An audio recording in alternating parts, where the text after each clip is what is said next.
Everyone has a story. Stories have power. Jamie, great to see you.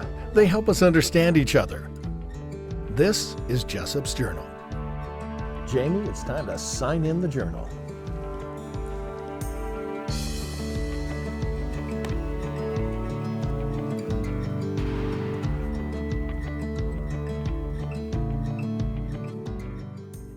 In this episode of Jessop's Journal, I'm sitting down with Jamie John.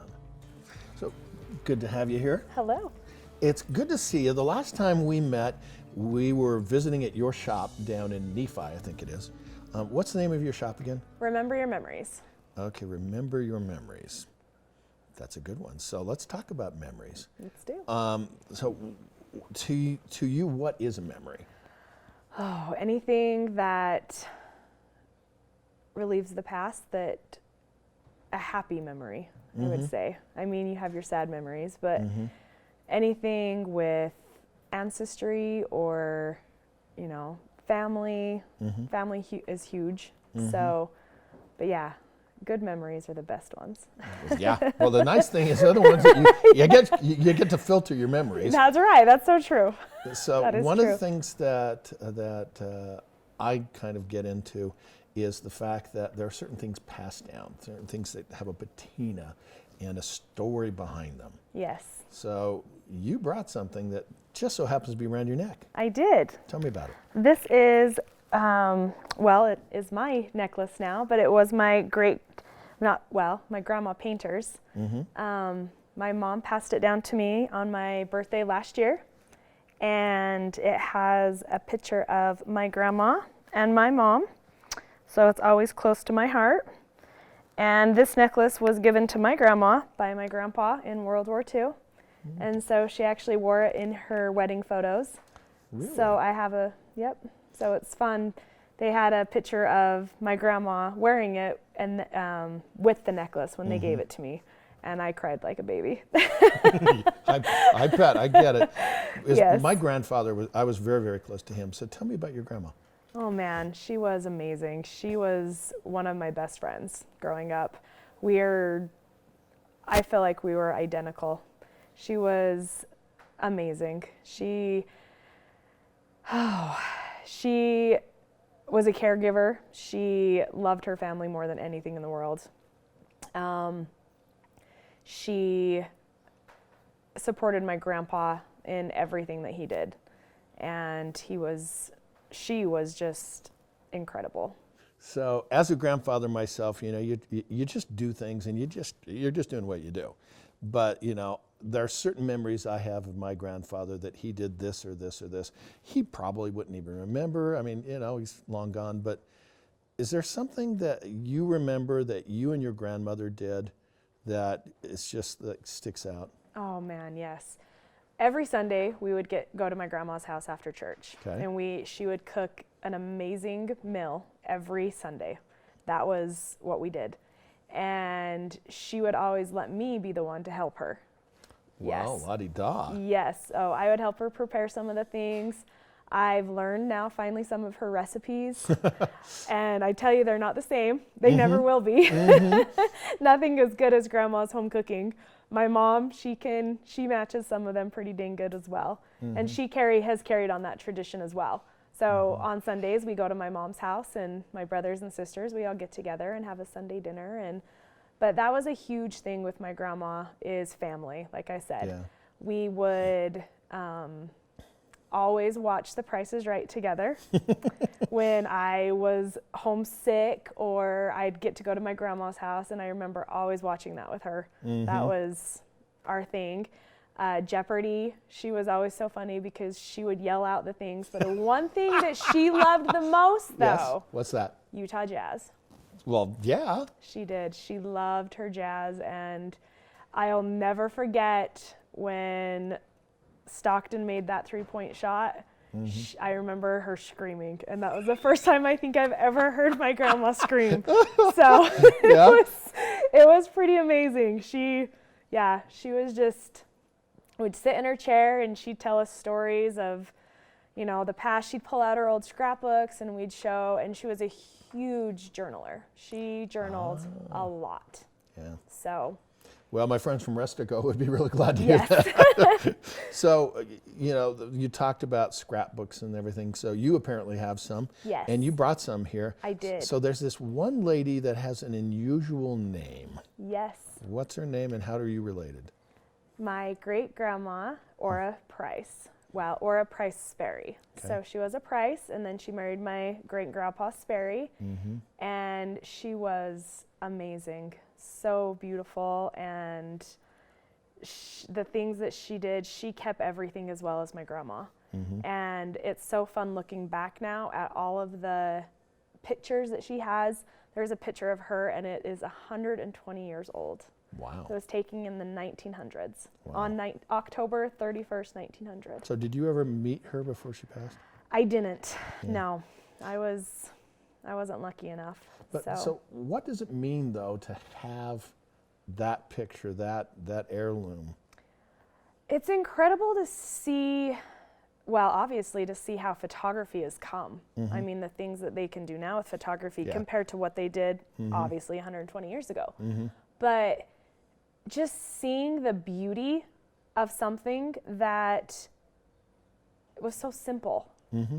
And it's just incredible. And I love the past. I was looking through some of the stuff yesterday, and I was like, who is this? Like, there's not a name or anything by the pictures. And you're looking at them, but the sad thing is you can't go to anyone and ask them because they're gone.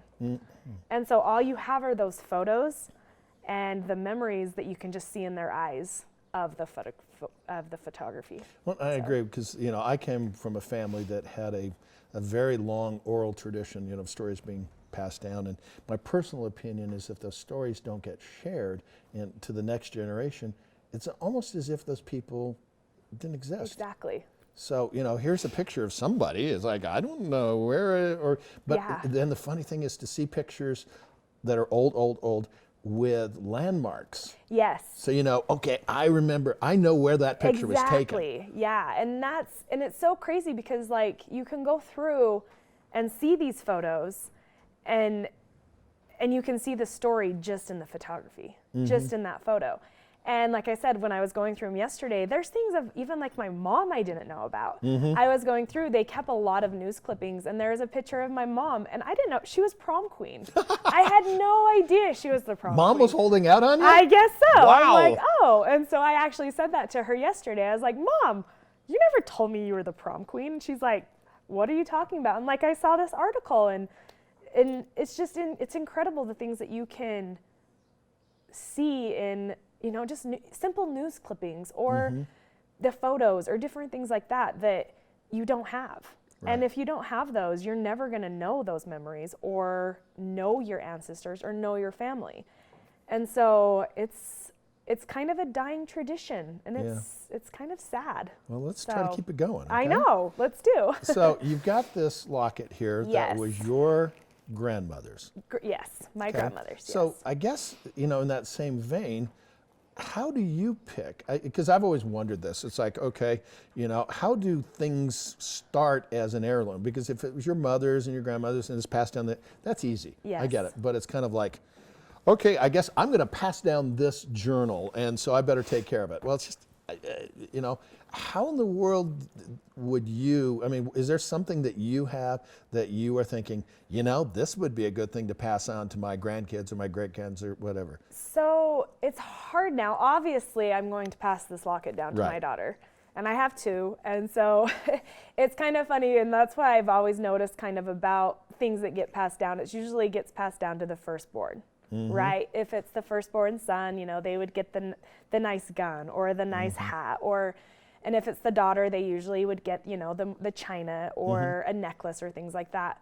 And so for me, like I was saying with this, I don't know. That's what I told my daughter when I got it. I said, you know, you'll get this one day. And she actually asked me the same question. Well, what will I get of yours? And I was like, and it did make me think. I'm like, oh, what do I have that's special to me? Obviously, the one thing I would think of would be my wedding ring.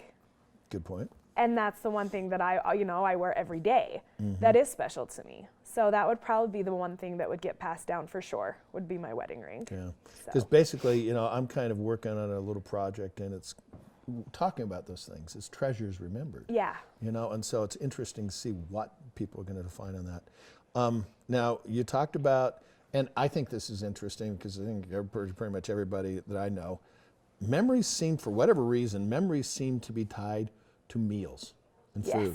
They do. Like, it's good stuff. Oh, They yeah. do. I mean, grandma's cooking, okay? Well, I heard that you had, some stuff that found out you had a really unusual medical condition diagnosed that you wouldn't have known of otherwise. I did. Are you okay with sharing that? Yeah, of course. So last year, my husband and I have struggled with my weight my whole life. And I'm like, it's all, wake up every day. That's the first thing on your mind. How am I going to, the depression would set in, and because of weight. Ever since I was 12 years old, I would beg my mom, what can I do? Can you buy me diet pills? Can you help me somehow? And I just stayed active. And, I wasn't gigantic, but I was overweight for my age, always have been. Okay. And I finally decided that I needed to go to the doctors to see, what I could do. And they done tests and everything to check, make sure I didn't have diabetes, high blood pressure, cholesterol, PCOS to make sure, with my children so I could have more kids. Everything came back fantastic. Good. And they were like, and the funny thing is they says, well, you are one of the healthiest obese persons we've worked with. And I was like, well, thank you. I don't know if I should take that as a compliment or not. Yeah, okay.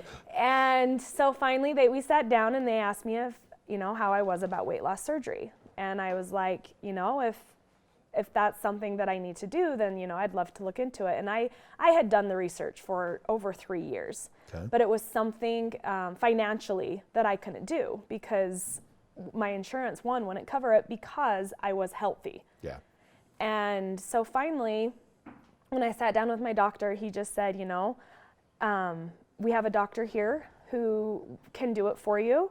And they have, a set price, and it was in our financial range. And I sat down with him and had a consultation, and we said, let's do it.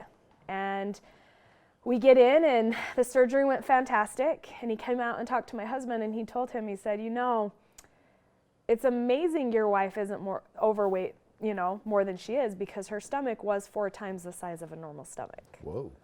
So it did turn out that there was something, there. And a lot of people ask me, oh, what did you do? Have you done keto, whatever? And I was like, no, it's not a secret. This is what I did. And if I could help one person with my story, then that's what it's all about. So how much you done now? I've lost 100 pounds. In what period of time? It's been 8 months. Whoa. So, Jeez. yeah. Okay. Yeah. Well, I got to think that that finding out that diagnosis. Yeah. How'd that make you feel? It kind of was a huge relief knowing that it wasn't, I would put, healthy things into my body. I was healthy. I was trying my hardest. And knowing that it was something physically wrong with me, it made it so much better because I knew I was doing the right thing. So it kind of validated. It did. Okay. It did. Make that sense. So, and like I said, if I could help one person, that struggles, and it would be, it's huge. I get it. So. Well, one of the other things that we've talked about, and you and I kind of are similar on the let's pass things down, and so that's kind of the reason for, this with the Jessop's journal thing. And when I had this journal made, usually they do the smooth stuff, and then we're going to be this part where, we don't, we cut that part out. I'm going, no, I want that. So this has scars, it has marks and everything, because to me, life kind of comes with scars. It does. And so these guys have a little hashtag called Leave Your Mark. So part of it's, that physical stuff, but the other thing is kind of, the way I look at it is kind of legacy. So you've talked about your grandmother, you've talked about your great whatever, in that vein, and I realize it's kind of a deep question, but how do you want to leave your mark in this world? How do you want your grandkids and I know you're a long way from that, but how do you want them to remember Grandma Jamie? I want them to remember me as a hard worker and someone who loves family and loves legacy and loves the fact that family really is everything. That no matter what they do in life, they can always get back with family. And that they can always, you know, shoot for the stars. That's what I always tell my daughter. Well, thank you so much for Thank coming you. on Jessop's Journal. Jamie, we have some lovely parting gifts from you. Of course, first off, it's Jessop's Journal. So the folks at Rustico made you your very own journal with your name and the whole bit right there. Thank you. Now, Ed, my collab over here, he loves their pens. This sucker writes itself. That's what he says, right, Ed? Okay. Next up, of course, you've had your weight loss journey. The folks at Taylor Cooperative, you know, where we're taping here, they make all my shirts, all my suits. They're going to make you your very own custom made to measure shirt. Thank you. And then I wear hats. Surprise, surprise, right? And my hatter is JW Custom Hats. They're going to make you your very own hat. You get to pick the colors, the ribbon, the whole bit. Love it stuff. And then, of course, you know, I like my organic Green Thumb folks.